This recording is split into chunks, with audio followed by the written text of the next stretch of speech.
the video, the chapter 3rd of the biology class 7, food and food preservation. Last video में हमने बात किया था फूड और फूड प्रिजर्वेशन के कुछ बेसिक फैक्ट्स पर। फूड के बारे में एक बात आपको समझ में आ चुकी होगी कि फूड एक ऐसा सबस्टांस है या वह सभी चीज़ फूड हो सकता है जिससे आपके शरीर में कोई न कोई न्यूट्रिएंट्स की प्राप्ति होता हो, आपके शरीर को कोई न कोई एनर्जी उससे मिलता हो, तो वह आपके लिए भोजन हो सकता है। लेकिन जंक फूड आपके लिए भोजन नहीं हो सकता है, क्योंकि जंक फूड से आपके शरीर को किसी भी प्रकार की कोई भी न्यूट्रिएंट्स की प्राप्ति नहीं होती है। इसके अलावा हम लोग एक बात कर रहे थे बैलेंस डाइट पर। हमने आपको बताया था कि बैलेंस डाइट का मतलब क्या है। एक ऐसा भोजन चक्र, मान लेते हैं कि 1 मंथ का अगर ये भोजन फूड साइकिल है किसी का, तो एक ऐसा भोजन चक्र या एक ऐसा फूड साइकिल जिसमें किसी पार्टिकुलर ऑर्गेनिज्म को जितने टाइप के न्यूट्रिएंट्स चाहिए वो सारे न्यूट्रिएंट्स अगर उसको मिल रहे हैं। फॉर एग्जांपल, एक ह्यूमन का अगर हेल्दी बैलेंस डाइट की बात करें,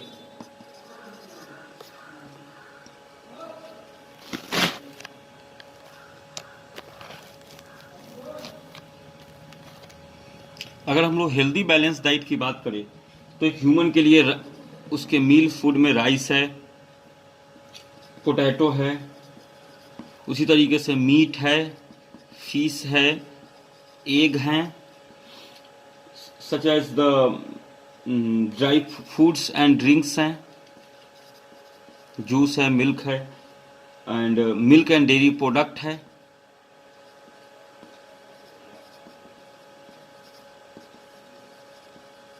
उसी तरीके से आपका फ्रूट्स एंड वेजिटेबल्स है।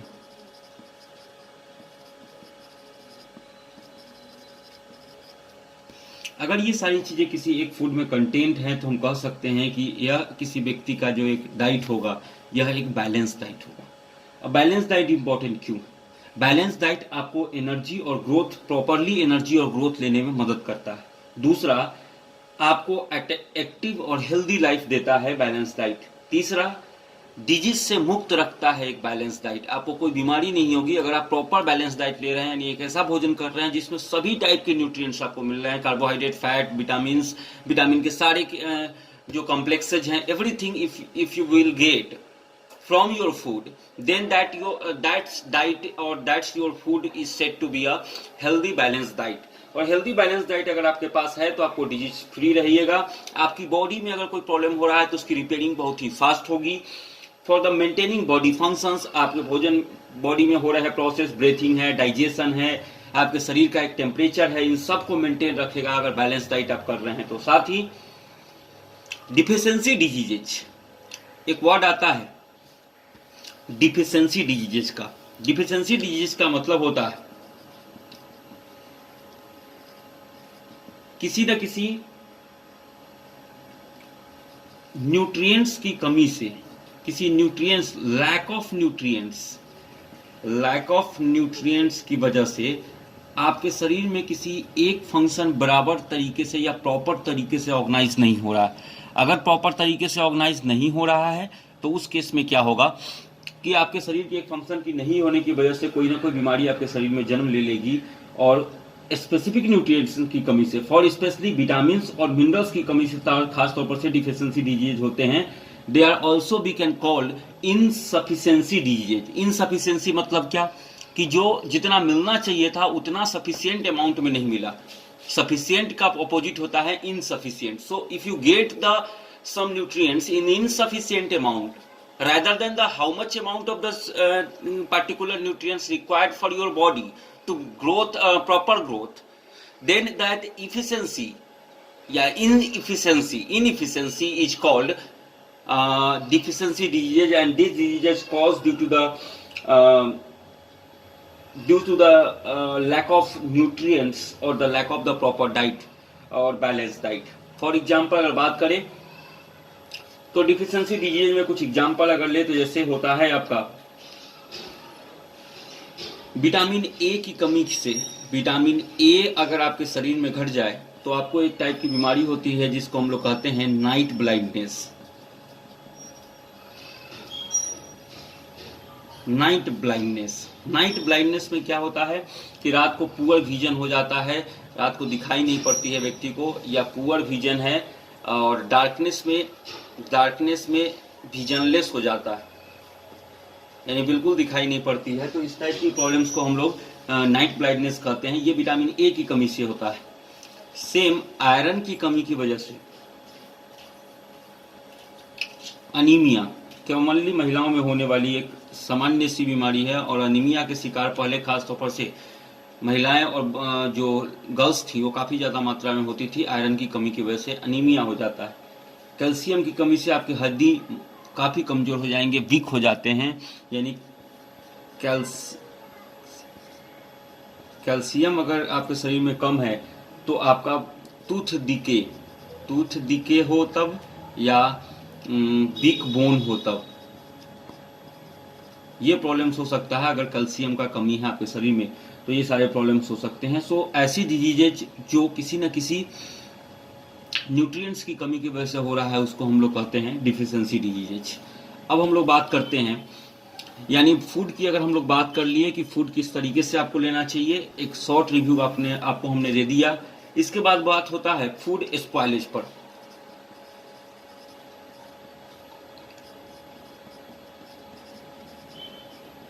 फूड स्पॉइलेज का मतलब है क्या? भोजन का खराब होना। यानी फूड स्पॉइलेज एक प्रोसेस है जिस प्रोसेस के द्वारा फूड जो होता है वो कॉन्टेमिनेटेड हो जाता है और एक ऐसी सिचुएशन में वो चला जाता है जिस सिचुएशन में किसी भी ऑर्गेनिज्म के लिए उसको कंजप्ट करना, उसका कंजप्शन करना, उसका उपयोग करना बेहतर नहीं है उसके हेल्थ के लिए। तो ऐसी भोजन को हम लोग फूड स्पॉइल्ड फूड कहते हैं या स्पॉइल्ड फूड कहते हैं, और ये जो प्रोसेस है इसको हम लोग फूड स्पॉइलेज कहते हैं। सो फूड स्पॉइलेज को महसूस करने के कुछ तरीके हैं, जैसे उसके कलर में बदलाव आ जाना, या उससे एक बैड स्मेल आना, या उसके टेस्ट में कुछ अलग सी बदलाव आ जाना।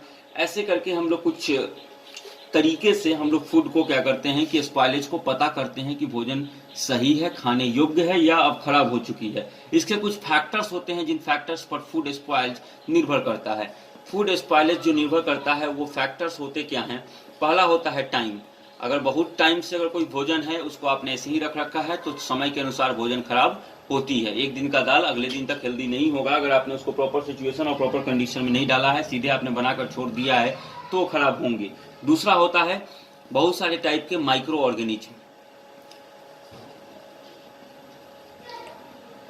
तीसरा माइक्रो ऑर्गेनिज्म में क्या, जैसे कि most of the micro organism आप जानते हैं कि रूम टेम्परेचर पर ग्रो हो सकता है, और रूम टेम्परेचर पर जो ग्रो होने वाले माइक्रोब्स हैं वह अनकवर्ड फूड को क्या करते हैं कि उस पर रूम टेम्परेचर पर उसमें जन्म ले लेते हैं और उस भोजन को धीरे धीरे खराब करते हैं। खासतौर पर से इसमें आप एग्जाम्पल के तौर पर बैक्टीरिया, वायरस और फंगी को, इस तीनों को लिस्टेड तो कर ही सकते हैं जो साधारणतः फूड को स्पॉइल करने में अपना योगदान देता है। तीसरा होते हैं एंजाइम। एंजाइम को एक अनदर वर्ड से आप जान सकते हैं बायोलॉजिकल कैटलिस्ट। देखिए कैटलिस्ट क्या होता है? चेंज दो टाइप के होते हैं, एक फिजिकल चेंज और एक केमिकल चेंज। जो फिजिकल और केमिकल चेंज होते हैं, अगर केमिकल चेंज का मतलब होता है कि ए और बी मिला तो सी और डी बना। अब अगर ये प्रोसेस बहुत स्लो हो रहा है, हम इसको फास्ट करना चाहते हैं, तब हम एक टाइप के अदर सब्सटेंसेस का उपयोग करते हैं जो इस रिएक्शन का, इस चेंज का हिस्सा तो नहीं बनता है लेकिन इस चेंज के रेट ऑफ चेंजिंग के इंक्रीज कर देता है या डिक्रीज कर देता है, तो उसको हम लोग कैटलिस्ट कहते हैं। So here is the use term biological catalyst. इसका मतलब है कि ऐसी चीज, एक ऐसी सब्सटेंस जो मौजूद होते हैं फूड्स में, जो क्या करता है कि बायोलॉजिकली उसमें मौजूद माइक्रो ऑर्गेनिज्म को, उस फूड को स्पॉइल करने में मदद करता है, तो इसको हम लोग बायोलॉजिकल कैटलिस्ट कहते हैं। So enzyme, presence of an enzyme food can sometimes spoil the food. For example banana जो होता है वो ग्रीन कलर का हो जाता है। एग्जांपल के तौर पर आप कह सकते हैं बनाना अगर कुछ दिन छोड़ दिया जाए तो ग्रीन कलर का हो जाता है, फिर उसके बाद येलो हो जाता है, उसके बाद मतलब ग्रीन होता है, उसके बाद येलो हो जाता है, और कुछ दिन और छोड़ दिया जाए तो वह ब्राउन कलर का हो जाता है। और ये ऐसा नहीं है कि सिर्फ ये डिफरेंट टेस्ट हैं, इसमें कलर अलग अलग हो गया, इसके टेस्ट भी अलग अलग सिचुएशन में अलग अलग होते हैं। तो टेस्ट भी इसके अलग अलग हो जाएंगे, टेक्सचर्स यानी स्ट्रक्चर जो उसका कंडीशन है वो भी काफी बदल जाता है। सो एंजाइम किसी फूड में मौजूद एक ऐसी बायोलॉजिकल कैटेलिस्ट है जो उस भोजन के समय के अकॉर्डिंग उसमें बदलाव तेजी से करवाता है और तब वो फूड स्पॉइल हो जाता है। So enzyme is the third factor which is responsible for the spoilage of food. And the fourth option is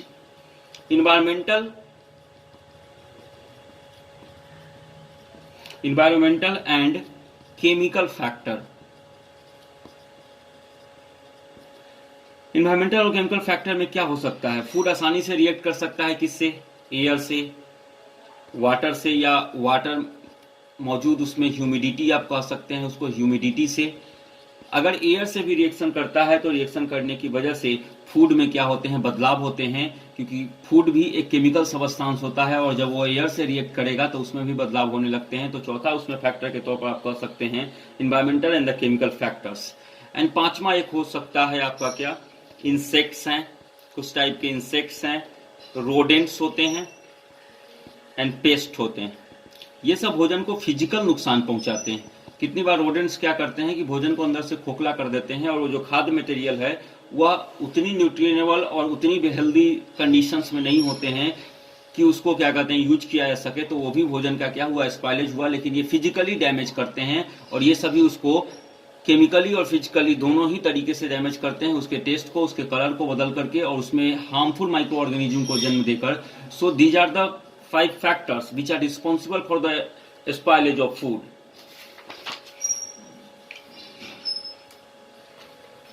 So what is the effect of heating spoiled food on the health? The health effect of eating spoiled or the expired food range from none to serve।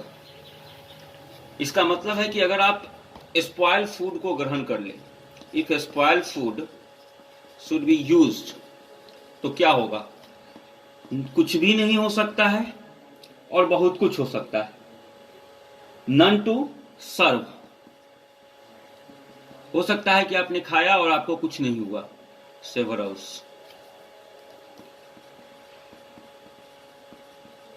कुछ नहीं हुआ क्योंकि भोजन में अगर कोई ऐसे harmful micro organism अभी तक जन्म नहीं हुआ था, सिर्फ टेस्ट या कलर खराब हुआ था, आपने खाना खा लिया लेकिन आपके शरीर को कोई नुकसान नहीं हुआ, ये भी हो सकता है। लेकिन अगर कोई ऐसा माइक्रो ऑर्गेनिज्म जो आपके बॉडी के लिए फिट नहीं है, आपके बॉडी के हेल्थ के लिए बेहतर नहीं है, तो वो आपके बॉडी को नुकसान भी पहुंचा सकता है और बहुत सारे तरीके से नुकसान पहुंचा सकता है। So when the appearance, taste, texture, smell of the food, इन सब चीजों पर ध्यान दे सकते हैं। पहला है टेस्ट, टेक्सचर, स्मेल, कलर, ये सब अगर फूड का आप देखेंगे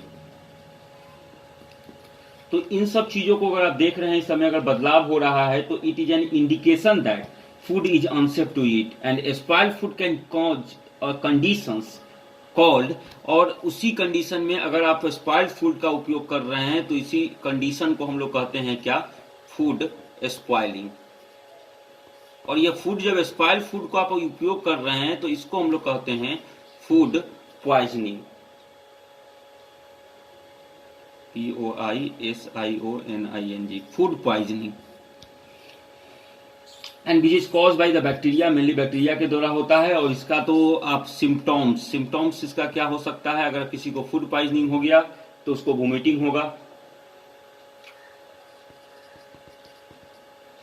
नोजिया होगा, डायरिया हो सकता है, स्टोमच में पेन हो सकता है।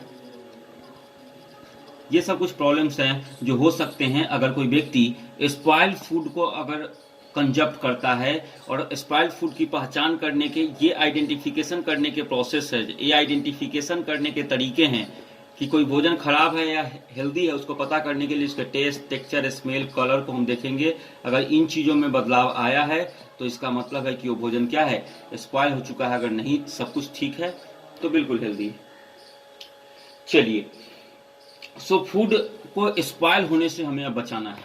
भोजन आपने जान लिया, भोजन क्यों जरूरी है, ये बात आप बेहतर अब समझ रहे हैं। भोजन खराब भी होती है और उसके लिए जो रिस्पॉन्सिबल फैक्टर्स हैं उसको भी आप बेहतर तरीके से समझ रहे हैं। अगर भोजन खराब होने से हमको बचाना है तो क्या करना होगा? सो that is called food preservation. Hindi में इसको हम लोग कहते हैं खाद्य संरक्षण, संरक्षण करना। सो फूड प्रिजर्वेशन एक साइंस है एक तरीके का। It is a technology, it is a method, it is a method which deals with the process of prevention of decay or spoilage of food and allowing it to store in the best condition for the future। आप food preservation करने का मतलब है कि उसको एक ऐसी situation में भोजन को रखना जिससे वो लंबे भविष्य तक, निकट भविष्य तक बेहतर हो और वह खाने योग्य रहे, बचा रहे, वो किसी बैक्टीरिया, माइक्रो ऑर्गेनिज्म के प्रकोप में नहीं आए, एयर के प्रकोप में नहीं आए, किसी भी तरीके से जिससे भी उसको नुकसान होने वाली है। जो भोजन को हम प्रिजर्वेशन करने जा रहे हैं उसकी पूरी कंडीशंस के सिचुएशन के अकॉर्डिंग अगर हम उसको रख रहे हैं और लंबे समय तक हेल्दी रख पा रहे हैं तो हम उसको कह सकते हैं कि this is a method of food preservation। The many methods of the food preservations utilizing in our homes also। आपके घर में भी भोजन को संरक्षित करने के लिए बहुत सारे उपाय किए जाते हैं, उपयोग किए जाते हैं। Let's see it कि क्या क्या प्रोसेसेस हैं जिस प्रोसेसेस को के थ्रू हम भोजन को बचा सकते हैं, उसको कंजर्व कर सकते हैं और उसके ऊपर माइक्रोब्स, इंसेक्ट, पेस्ट, इन सब के अटैक से, खासतौर पर से माइक्रोब्स, इंसेक्ट्स, पेस्ट, इन सब के अटैक से कैसे बचा सकते हैं और बचाने के लिए जो प्रोसेस का उपयोग करते हैं दैट प्रोसेस कहलाता है कि आपका food preservation. So some of the method used to preserve food are, पहला होता है फूड प्रिजर्वेशन, उसमें हम आपको बता रहे हैं ड्राइंग, किसी चीज को सुखाना, सनलाइट के प्रेजेंस में खुले में रख देना। जैसे कि अगर किसान अपने खेतों से गेहूं लाते हैं तो पहले उसको अच्छी तरीके से धूप में सुखाते हैं, उसके बाद ही उसको स्टोरेज रूम में ले जाकर रखते हैं ताकि लंबे समय तक वो बेहतर रहेगा उसमें किसी माइक्रोब्स का। क्योंकि आप जानते हैं कि जहां पर नमी है, जहां पर ह्यूमिडिटी है, वहां पर माइक्रोब्स का जन्म बहुत आसानी से हो पाता है, इसीलिए उसको ड्राई किया जाता है। Drying is the better process to the preserve the variety of foods. और ड्राइंग में बहुत सारी ऐसी चीजें हैं जिसमें हम लोग ड्राइंग का उपयोग करते हैं। फॉर एग्जांपल में आप कह सकते हैं ड्राइंग करके हम लोग फ्रूट्स को बेहतर रखते हैं, जिसको हम लोग ड्राई फ्रूट्स कहते हैं। ड्राई मीट होता है, सूखा मीट, ऐसे बहुत सारे प्रोसेसेस हैं जिस प्रोसेसेस के द्वारा बहुत सारी चीजें हैं जिसको हम लोग ड्राइंग के प्रोसेस से लंबे समय तक हेल्दी रखते हैं। यहाँ तक कि फ्रोजन पीज होते हैं, फ्रोजन पीज, सूखा मटर, ऐसी चीजें भी होती है। दूसरा होता है फ्रीजिंग। आपके घर में रेफ्रिजरेटर है और रेफ्रिजरेटर का एक ही काम है कि उसमें रखे गए भोजन के टेम्परेचर को रूम टेम्परेचर से नीचे रखना, ताकि रूम टेम्परेचर पर कोई ना कोई माइक्रोब्स उसमें जन्म ले लेगा और रूम टेम्परेचर से अगर नीचे है तो माइक्रोब्स को जन्म लेने में काफी दिक्कत होगी। तो फ्रीजिंग भी एक प्रोसेस है जिसके द्वारा भोजन को कोल्ड स्टोरेज या उसके माइक्रोबल ग्रोथ को रोकने के लिए हम लोग रखते हैं। और बहुत सारी चीजें हैं आपके घर में जिसको हम लोग फ्रीजिंग करके और तब लंबे समय तक हेल्दी रखते हैं, चाहे वो पनीर हो, आपका कोल्ड ड्रिंक हो, दूध हो, चॉकलेट्स हो एंड द केक्स हो and the variety of things हो, जिसको आप प्रिजर्व करते हैं by the process of the refrigerator and the freezing. Next is the smoking. Smoking मतलब क्या कि food is cooked by exposing it to the smoke from the burning wood. Smoke is the anti microbial infections, for example smoke roasting. आप कभी अपने hero agency road से गुजरते हैं तो एक क्या कहते हैं सीक, ऐसे क्या कहते हैं नीचे आग लगाकर और तब उस पर क्या कहते हैं चिकन और या फिर मटन को रखकर और उसमें नीचे कोयला जलाकर और तब वह सीख कबाब बना रहा होता है।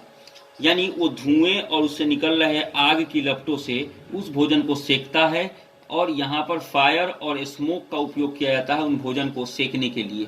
यह भी एक मेथड है जिस मेथड से, स्मोकिंग मेथड इसको कह सकते हैं, जिस मेथड से किसी भोजन को लंबे समय तक हेल्दी और खाने योग्य रखा जा सकता है। क्योंकि ये जो स्मोक होते हैं, यह स्मोक एंटी बैक्टीरियल होते हैं, यानी बैक्टीरिया इसके प्रेजेंस में बॉर्न नहीं कर सकता है या इनके प्रेजेंस में डेवलप नहीं कर सकता है। तो that is process of called smoke and the next process is